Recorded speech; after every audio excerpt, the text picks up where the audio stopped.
Это есть 4 таких действия, которые обязательные.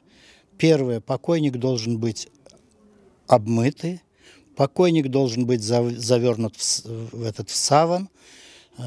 Третье, над покойником должна быть прочитана молитва. И четвертое, покойник должен быть захоронен, то есть предан земле. Это предписано Аллахом и не подлежит обсуждению.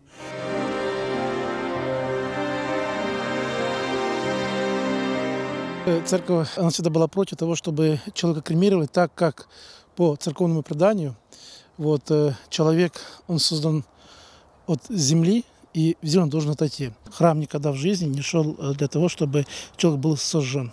Поэтому каждый христианин, который рождается, он должен войти в землю со своим бренным усопшим телом.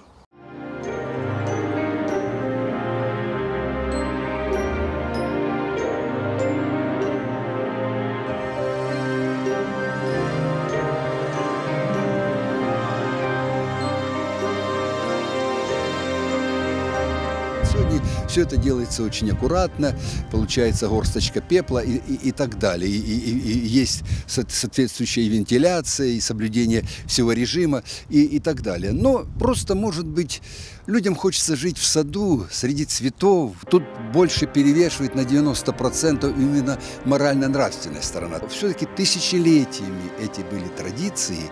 И, наверное, от них отказываться нельзя, потому что мы что-то с этим выбрасываем. То, что связывает нас с землей, с нашей культурой, с нашими корнями глубинными, из которых мы вышли, и куда и уйдем.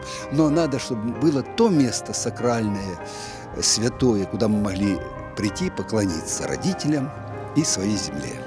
Поэтому я категорически против строительства.